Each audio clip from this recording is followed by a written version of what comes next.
Great. Welcome, everybody. This is our third day and can't believe that we've had 2 exciting days and now starting our third day of our summit, US Transforming Education Summit. I'll share one slide and then we can begin. Here, welcome everybody to the summit. These are our organizers. I just wanted to thank them. It is not just Center for Sustainable Development at Columbia University, where I work. I'm Radhika Iyengar with my colleagues, Henshin and Jazmin Mora. And we also work with SDSN USA. And they are here, Sonia and Caroline. They really have been spearheading a lot of all this. And this summit came about after a lot of deliberation and discussions on how do we make education better for everyone. So first 2 days, we heard about from all the adults saying that we need to learn from nature, we need to learn from each other, we need to care for each other. So those are basic things that that have been repeating again and again. We need to learn from history, we need to learn where we are, make our neighborhoods better. The third day, which is this day, I think all the adults will be quiet and we will have a lot of students telling us what to do, a lot of young voices. So I'm really looking forward to this. I'm sure my colleagues and all the conference organizers who are here, they are looking forward to hearing from all the young voices. What do we do with education? What do you need from education? So I think all the adults can be quiet and give you the floor. Meanwhile, we'll start our first session here. I'll hand it over to Jazmin to do the introductions. Good morning, everyone. I'm Jazmin. I have the pleasure of introducing our first keynote session. Jahnavi Bhatt is a middle school language arts teacher at the Winston School in Shore Hills, New Jersey. She's also a freelance writer and a creative writing tutor who helps high school students with their college applications. She is associated as a mentor with the Eco Ambassador, a program run by the Center for Sustainable Development at Earth Institute. Jahnavi likes to work on environmental initiatives in her community, and she's part of the Climate Action Group and the Green Team in her town of Melbourne, New Jersey. She is committed to SDG 4.7, which is focused on implementing climate education in classrooms. She is here with some of her students who will be presenting their views and concerns about climate change. Thank you, Jazmin, for this introduction. And thank you to you, Sonia, Radhika, and everyone at SDSN and the Center for Sustainable Development for giving us the opportunity to participate in this conference. My students and I are very excited to be here today. Over the years attending these conferences, I found this forum to be very educational, very enlightening. I have met some amazing educators, researchers, students, and learned a lot about climate action and activism. And I'm trying to share what I've learned with my students. As you said, I'm a middle school language arts teacher at the Winston School. It's an independent school in Short Hills, New Jersey. And we have students who are very creative, bright, intellectually curious, students who keep me on my toes. And I can say that I'm learning as much from them as they are from me. And we're very excited to be here. I'm fortunate to be part of the Winston School because it's a school that supports a creative curriculum, a curriculum that emphasizes social awareness and scientific inquiry, because you will see, I have one of my 8th grade students who's going to present his science fair project on renewable energy. And then I have my 6th grade students who are going to present the poems they wrote for the Winter Expo, where they researched inspiring teens from around the world and learned about, the amazing contributions these teens made to their communities, and hopefully they get inspired to do the same. They also learned, how to use poetry as a medium to express their thoughts and feelings. And they're going to share all these poems and, their thoughts and concerns about the environment with us here today. So we'll start with Shelton Kaspersatz. Shelton is joining us from Vermont, where he's on a ski trip and he's taking a break from his ski lesson to present his poem. So Shelton has written a loon, which is like an adaptation of haiku. That's a Japanese form of poetry that uses minimal words to express a deep thought. And, Shelton has expressed a deep thought through his haiku, and let's hear from him. Shelton. Hi, I'm Shelton and I am an extreme sport enthusiast. And I wrote this haiku because of a visit to the beach.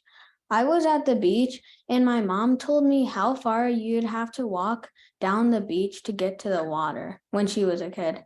Now you barely have to walk down to get to the water, the same beach.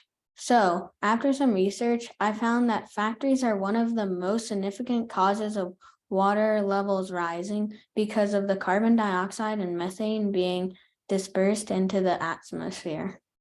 This is heating up the world and melting ice caps. Also, I found that water is gonna rise 6 feet in my lifetime. So I decided to communicate my thoughts through this haiku, hoping it will create some change. Now I will present my haiku. The water is high, while factories are still blowing. The world's flooding.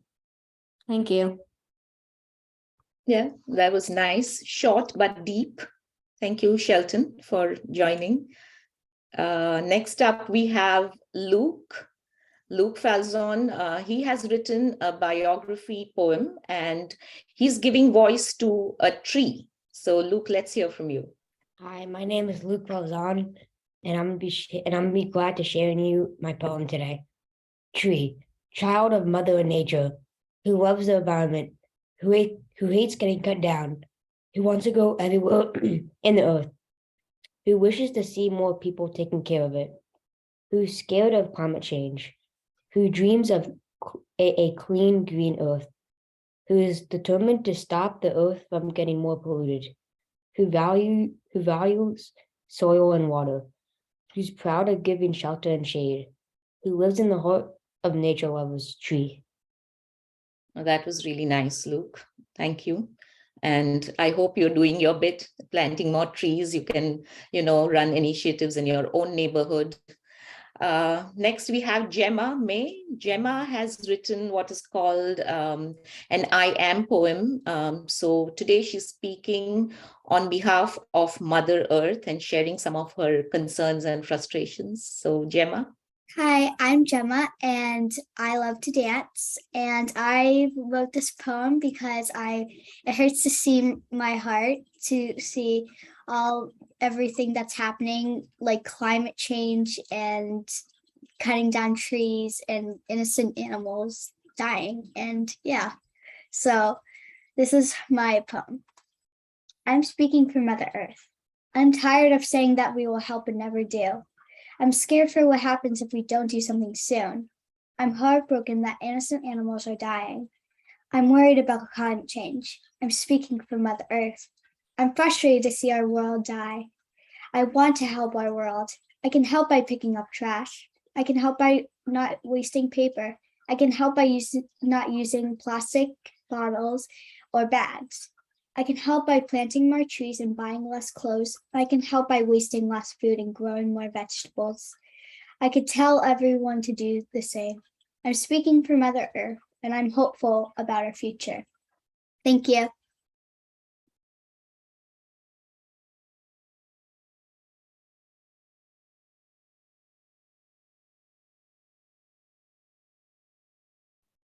Jahnavi, you're muted. Oh, sorry. Thank you, Gemma. I'm glad you ended the poem on a hopeful note because, you guys are going to be at the forefront of all the climate action that's going to take place. So it's nice to see that you care and you're so enthusiastic about it. So these were the 6th grade students, and now, I'll be asking the 8th grade students to share some of their, concerns about the environment, to talk about topics that they find relevant, that they care deeply about. So at the Winston School, we give a lot of short writing prompts, for language arts. And I see this as a great opportunity to introduce or even reinforce certain topics that they can research, they can reflect and write about. Topics that create social awareness. For instance, right now February is the Black History Month, so I try and introduce topics like what was the Underground Railway, who was Harriet Tubman, what are some of the who are some of the African American poets of the Harlem Renaissance, what was the Selma protest about. So different topics like that. I also try and introduce environmental issues and topics that create climate consciousness. So you will see that some of my students, as they read out their response, you'll see what topics they care about. And let's start with John Deganan, who's going to talk about fast fashion. John. Hello, my name's John. I'm an 8th grader at the Winston School. I love sports and I also love to fish. Today I'll be talking about fast fashion and its impacts on the environment. Fast fashion from the outside looks like an amazing concept. It helps us keep up with the latest trends at a very low price. Fast fashion appeals to young children because it helps them look trendy without having to pay an absurd price. This is especially because most teens in this generation do not have jobs. When you're paying the price, someone else always is, such as underpaid or underage workers in poor countries and our environment. When you dig deep and find different things out about these companies, it makes you question your choices. One thing that has affected the environment through the industry's water consumption. Some shirts from fast fashion companies can take up to 700 gallons of water to produce. Another very large problem with fast fashion is microplastics. According to a report from the IUCN, 35% of all microplastics come from synthetic materials like polyester. Microplastics are plastics that are less than 5 millimeters in diameter. According to the NOAA, microplastics are the most prominent ocean polluters and can be easily consumed by fish. Something that we can do instead of buying fast fashion products is to support small and local businesses. We should also support businesses that believe in fair wages and eco-friendly fabrics that do not use as much water. This will benefit the local economy more than buying from large manufacturers in countries that don't have ethical and sustainable protocols. Fast fashion has destroyed people's lives and the environment. Another thing that we can do is repurpose old clothing by buying old or used clothes and giving them a new life. I wrote this because I believe there needs to be a change and people need to stop buying fast fashion products.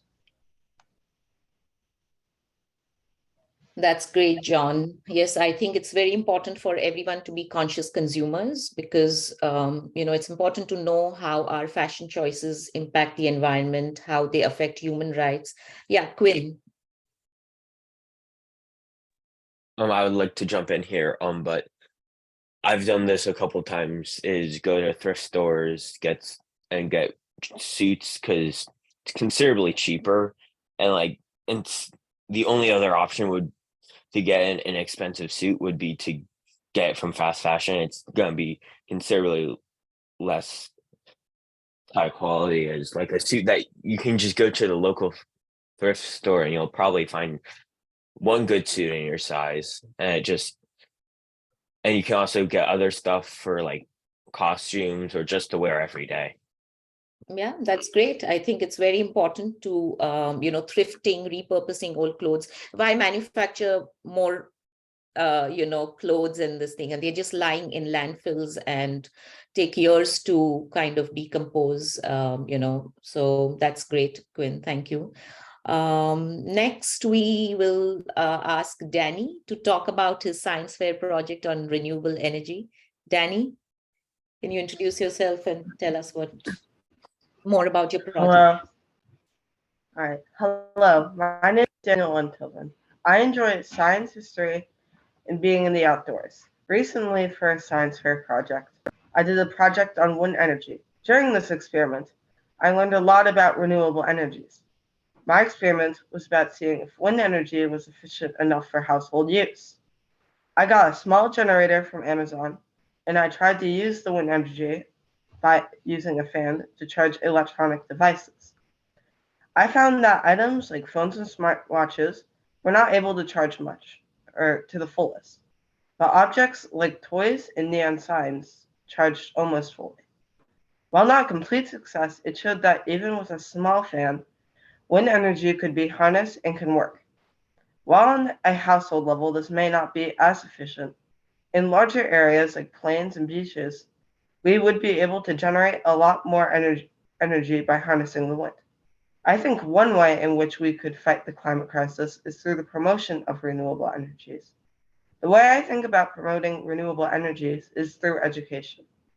While doing my project, I discovered many benefits of using wind energy. So a good idea would be to have science fairs and projects entirely devoted to promoting renewables. It would get information out to a younger generation and they could tell their parents about it.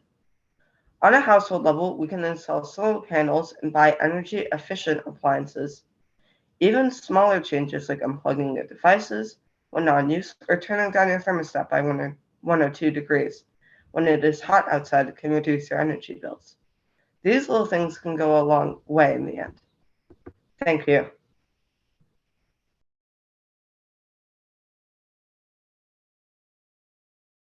Jahnavi, you're muted. Jahnavi. I do this all the time, sorry. So thanks, Danny. Thank you for sharing all the things that we can do in our own homes, because even small changes can go a long way when everyone joins and, buys into these ideas. So that's really great, very insightful. Next up, we have Eli. Eli is going to talk about an urban phenomena that most, cities in the world are suffering from, and it's only going to get worse with global warming. So, Eli, can you introduce yourself and your topic? Thanks. My name is Eli Marshall. I like biking and anime, and I did my topic on the urban island heat effect. The urban island heat effect is a phenomenon that makes urban areas hotter. It is caused when there are large amounts of trash, vast areas of blacktop, and a lack of vegetation. This is seen in most urban areas around the globe where buildings and poor town planning have reduced green cover. This impacts our lives in many ways. One way is that these urban islands are hotter than they should be. The chance of rain also lowers in these areas. An example of this is the less wealthy areas of New York City. There are fewer trees and parks in these neighborhoods, and more asphalt and cement. In New York City, the more affluent neighborhoods have 21% more green areas than the poorer neighborhoods. Scientists have linked access to parks and green areas to lower stress levels and lower mortality rates. This shows how underprivileged communities are more susceptible to the effects of climate change. This is very hard to fix and will be an issue for a long time. We can reduce it by planting more trees and greenery. Even high-rise buildings can have rooftop gardens, and residents can petition to conserve parks and trees in their community. More attention should be paid to town planning so that everyone has access to parks and green cover. In our homes and communities, we can help by planting trees and conserving our parks. We could build rooftop gardens in cities to counter this effect. That's great, Eli. Yes, urban island heat effect is an issue, and with global warming, it's going to get worse unless we do something about it.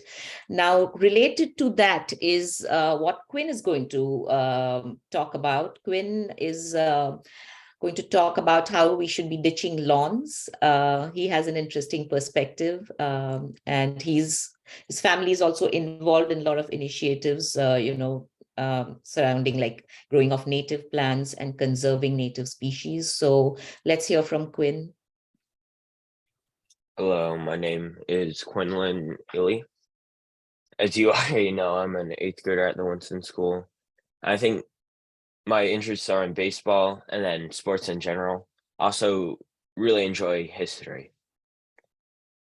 Today, I'll be talking about the effects of lawns and invasive species on the environment. So, without further ado, let's begin. Lawns might seem like they're good for the environment, but in fact, to maintain and get a nice lawn, you are harming the environment. Even a lawn without pesticides or supernatural enhancements like lawn paint are not the best for the environment. Having shortly trimmed grass makes it so pollinators do not have as many places where they can get food. Pollinators are essential to the natural world as they help spread pollen from plant to plant so they can reproduce. Instead of having a lawn, you could have a grassy meadow, and because of which, and this is very good for pollinators. Another thing you could do is introduce native plants to these areas is that you let grow out, which will help pollinators too. Having gardens with native vegetables is another great way to help pollinators reduce your carbon footprint. Vegetable and herb gardens will also give you fresh food that you can use in cooking and season your food with.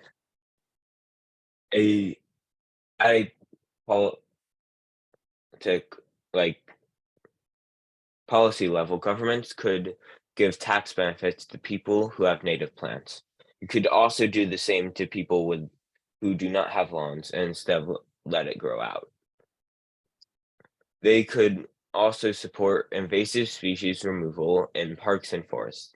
Invasive species have little to no natural predators. This means they take over areas that were once had native plants. There's an organization near where I live called Hilltop Conservation. They work to maintain the Hilltop Reservation, Verona, New Jersey. They remove invasive species so native species can flourish and grow in their old habitat. Thank you.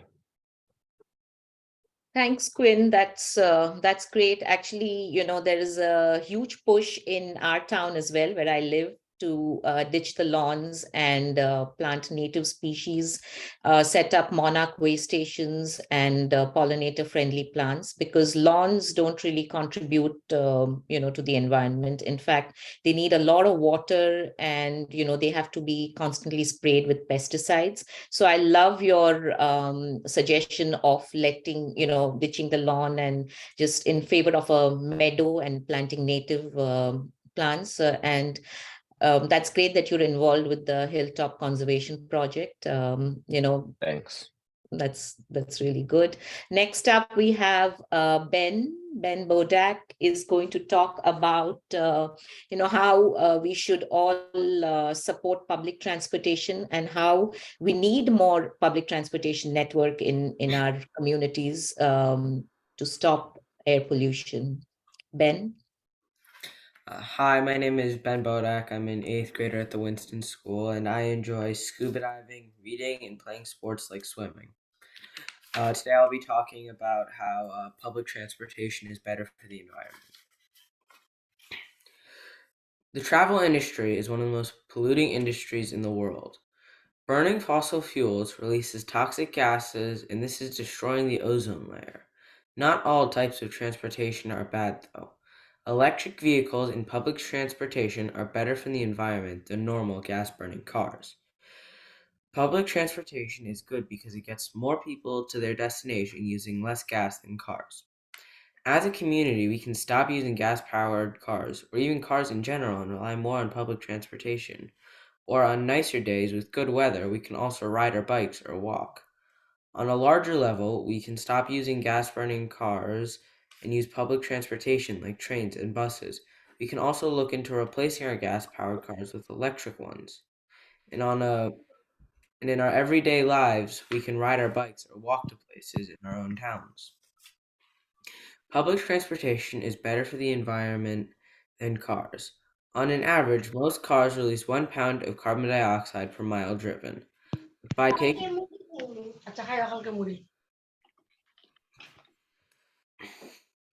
Continue, Ben. But by taking public transportation, we can reduce that by 45%. It is estimated that the US saves over 30 million metric tons of carbon dioxide a year from public transportation. Also, instead of using gas-burning cars, people will ride their bikes and walk a lot more, which can stop the release of 15 million metric tons of carbon dioxide. Another reason to take public transportation is that fewer cars equal fewer roads.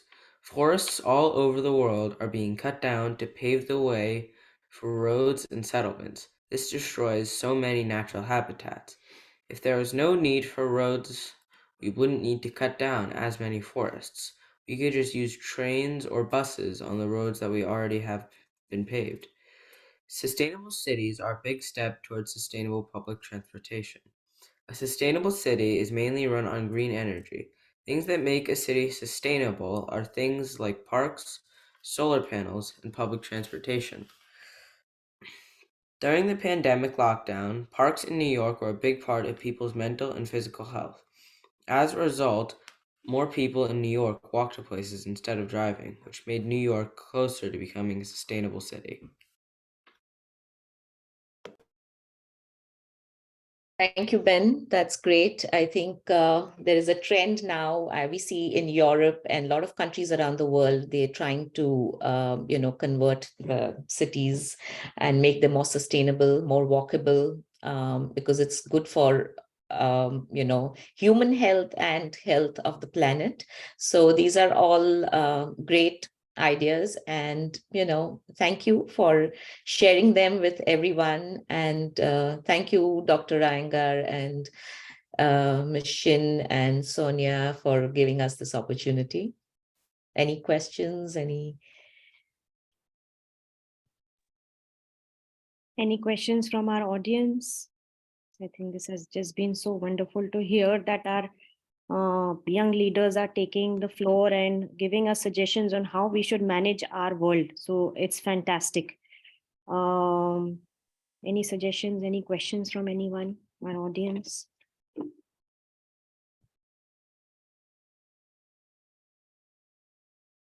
There's the hand raised. And Madhavan. Sorry? Madhavan? I want to say that amazing work by these young leaders. Congratulations and good work. Please keep up the good work. Cheers. Thank you, Madhavan. Thank you. Thank you so much for your poems, your inspiration, and all the things you're pointing out. I just am wondering from any of you, do you plan to carry your studies forward? We'd love to see you take your work into higher education when you get older and become leaders in this work, because we need people like you really demonstrating for us what to do. I'm thinking a lot about my yard right now.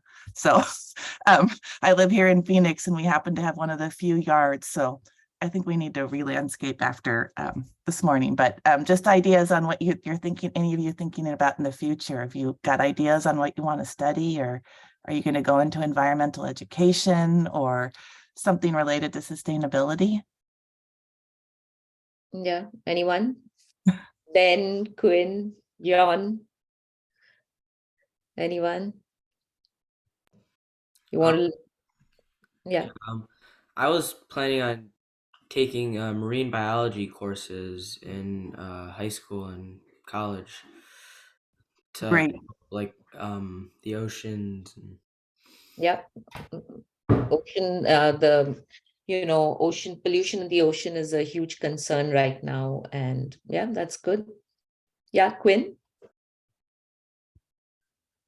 What really fascinates me is urban planning, and that would be something that if I would to go into environmental protection or anything like that, I'd probably choose urban planning. Yeah, that's great. And I'm sure you'll do a great job because you already know so much. Thanks. Yeah. What about you, John, Danny, Eli? I wasn't planning on going into any sort of climate. Yeah, but as long as you're still interested and concerned about the environment, we can do a lot within our own communities. Absolutely. And you don't have to necessarily focus on a climate job, but you can bring your knowledge into any job. So I just love that you guys are really thinking about this stuff from so many different angles. Thank you. Janvi, there's a question on Anupam is asking about any ideas on food waste. On food waste. So yeah, where in my community, Dr. Iyengar introduced us to the Java composting. And, Dr. Iyengar, a lot of people in my town and in a lot of neighboring towns do, have composting. They have composters in their yard. Quinn, you have one too? Yeah, and also relating back to my topic, you can use the compost to help grow gardens or vegetable gardens, or just ones that will look good. Yeah, that's And great. So food waste actually accounts for a lot of methane production and, contributes to global warming. So when we are more conscious, like for me personally, participating in a food waste program, I realized that I need to be more conscious of how much I buy, how I utilize it, because just to see that bag, the composting bag shows you that should I be really wasting so much food? How can I reduce this? And participating in this composting program, I've really cut down my waste because, if I see my trash can, there's hardly anything. And it made me realize and, rethink about my own food, consumption habits and how I shop for food, how I use waste like potato peels, we kind of just bake them in the oven and they turn really nice and crisp and you can use them. A lot of these vegetable peels can be used to make a vegetable stock. So, food waste is something that we all need to tackle, and we can do it on a household level if we, do composting at home. Janvi, I know we are out of time, but Deepak has Okay. a question, and then maybe we can quickly wrap up. Yeah, sure. Sorry. Hey all, quickly. Firstly, thank you for a wonderful start to the day. And thank you so much all for sharing. I'm curious, how many of you are also talking with your friends who go to other schools and who live near where you do?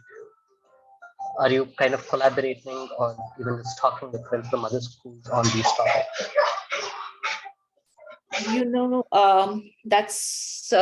That's a good point, and I think we should be looking into it. We will be working with schools in the neighborhood soon. Now that these kids are interested and they're getting involved in a lot of initiatives at school and within their communities, I think the next step would be to collaborate and take this movement forward. It's something that I'm going to keep in mind. Thank you.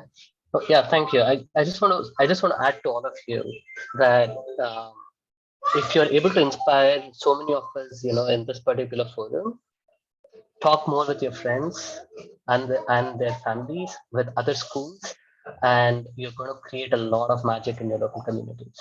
Thank you. Thank you.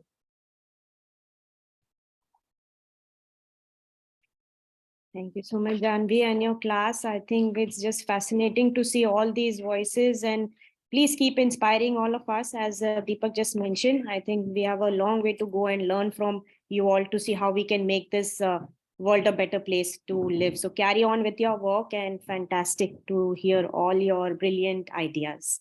Thank you so much. Thank you. With that, I'll ask Sonia to take over. Thank you so much. Thank you.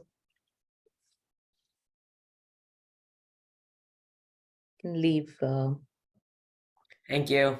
Yeah, Shelton, you can go back to skiing. Thank you so much for this Go back to opportunity. enjoying your Saturday. Thank you. Bye-bye. Bye. Thank you. Have a good day. Thank you. Thank you, Jahnavi. Thank you. I have the pleasure of introducing our next